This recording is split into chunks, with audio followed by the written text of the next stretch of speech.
Hello friends, నేను మీ Padmavathi. Welcome to Vennelaganti Padma's kitchen. ఈరోజు నేను చెప్పబోయే వీడియో ఏంటంటే మురుకులండి. ఇవి మినప్పిండి ఉడికించి చేసే మురుకులు. బియ్యపిండి మినప్పిండి కలిపి చేస్తారు దీన్ని. చాలా అంటే చాలా క్రిస్పీగా, చాలా టేస్టీగా ఉంటాయి. ఇవి కనుక చేసుకొని మనం డబ్బాలో చేసి పోసుకుంటే 20 రోజుల పాటు ఫ్రెష్గా బాగుంటాయి. మరి ఈ ప్రాసెస్లోకి వెళ్దామా? ముందుగా కుక్కర్లోకి ఒక 2 గ్లాసుల మినపప్పుని తీసుకోవాలి. 2 గ్లాసులు తీసుకొని శుభ్రంగా కడుక్కోవాలి.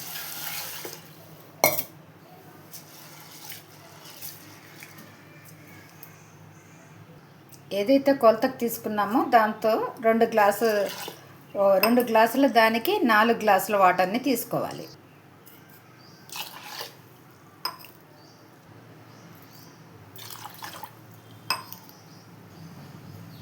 4 గ్లాసుల వాటర్ని తీసుకున్న తర్వాత కుక్కర్ పొయ్యి మీద పెట్టుకోవాలి. ఇది ఒక 5-6 విజిల్స్ వచ్చే వరకు పెట్టుకోవాలి. ఏదైతే కొలత తీసుకున్నామో దాంతో ఒక 4 గ్లాసుల బియ్యపిండిని తీసుకోవాలి.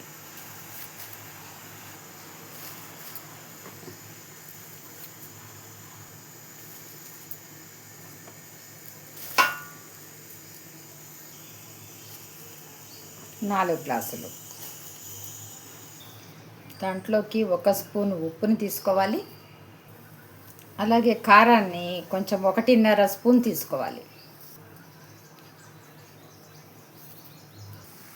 నువ్వులు కొన్ని తీసుకోవాలి, మనకు రుచికి సరిపడా. ఇప్పుడు 3 స్పూన్ల నూనెని కాచి దీంట్లో పోసుకోవాలి. నూనె కానీ నెయ్యి కానీ ఏదైనా సరే వేడి చేసుకొని వేసుకోవాలండి. ఇలా బాగా పిండికి పట్టేలాగా అంతా కలుపుకోవాలి. కొంచెం చల్లారిన తర్వాత అంతా కలుపుకోవాలి. దీంట్లోకి ఒక వాము కూడా తీసుకోవాలండి, ఒక 2 స్పూన్ల వరకు. ఇప్పుడు కుక్కర్ మూతను తీసి, మెత్తగా అయింది కదండి, దీన్ని గ్రైండ్ చేసుకోవాలి. ఇప్పుడు కొంచెం చల్లార్చుకొని గ్రైండ్ చేయాలి. ఇలా గ్రైండ్ చేసి పెట్టుకున్న దాన్ని దీంట్లోకి వేసుకోవాలి. కొంచెం వాటర్ కూడా వేసుకోవాలండి, లేకపోతే గ్రైండ్ అవ్వదు. ఇప్పుడు దీన్ని అంతటిని బాగా కలుపుకోవాలి. అవసరమైతే కొంచెం వాటర్ని పోసుకోవాలండి. ఆల్రెడీ మనం దీంట్లో పోసుకున్నాం కదా, దీంట్లో కావాలన్నప్పుడు కొంచెం పోసుకొని కలుపుకోవాలి. పిండిని ఈ విధంగా కలిపి పెట్టుకోవాలండి. ఇలా మనం జంతిక గుట్టంలోకి తీసుకొని వేసుకోవడానికి వీలుగా అలా తడిపి పెట్టుకోవాలి.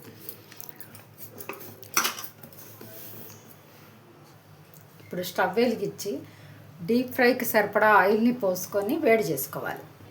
ఇప్పుడు ప్లేట్కి కొంచెం ఆయిల్ని రాసుకొని, అలాగే ఈ జంతిక గొట్టానికి కూడా కొంచెం నూనె రాసుకోవాలి. చేతికి ఆయిల్ని తీసుకొని కొంచెం కొంచెంగా దీంట్లోకి కూరుకోవాలి. ఈ జంతిక గొట్టంలోకి వేసుకోవాలి. దీంట్లోకి ఇట్లా వేసేసుకొని మూత కొంచెం వెళ్తున్నా బాగానే ఉంటుందండి. ఇలా ఫిక్స్ చేసేసుకొని దీంట్లోకి చుట్టాలుగా ఒత్తుకోవాలి.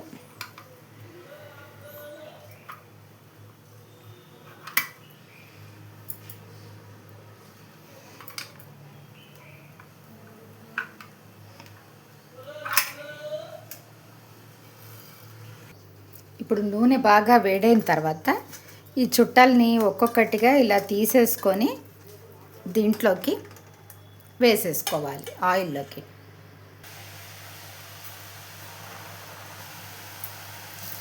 మంట మీడియం ఫ్లేమ్లో ఉండాలి. ఇప్పుడు ఒక 2 మినిట్స్ తర్వాత దీన్ని మళ్ళీ వేసుకోవాలి. ఇలా దీంట్లో కూడా వేసేయచ్చండి, ఇలా కూడా వేసుకోవచ్చు. లేదా మనం దీంట్లో కూడా డైరెక్ట్గా దాంట్లో కూడా జంతికలుగా ఒత్తుకోవచ్చు. ఈలోపు దీంట్లోకి మళ్ళీ ఒత్తుకుందాం.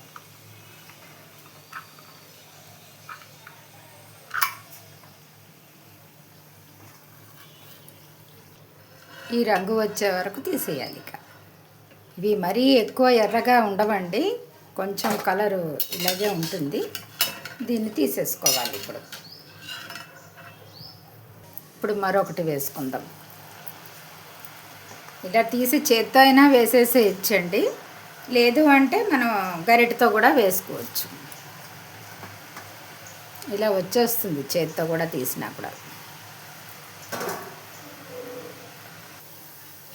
మళ్ళీ ఇలా టర్న్ చేసుకోవాలి కొంచెం ఉడికిన తర్వాత.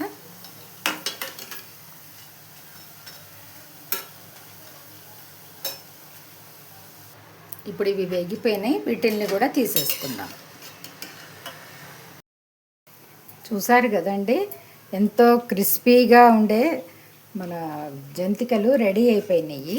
ఇది గనక చేసుకుంటే చాలా అంటే చాలా టేస్టీగా ఉంటాయండి. ఇలా అంటే గనక మంచిగా ఇట్లా విరుగుతాయి, మంచిగా ఇట్లా అంటే గనక మంచి క్రిస్పీగా వస్తాయి. ఈ విధంగా చేసుకుంటే కనుక ఈ క్రిస్పీ మురుకుల్ని మీరు కూడా చేసుకొని ఎలా వచ్చిందో కామెంట్ రూపంలో తెలియపరచండి. అలాగే లైక్ చేయండి, షేర్ చేయండి. మరిన్ని వీడియోస్ కోసం మా ఛానల్ని సబ్స్క్రైబ్ చేసుకోండి. Thank you for watching.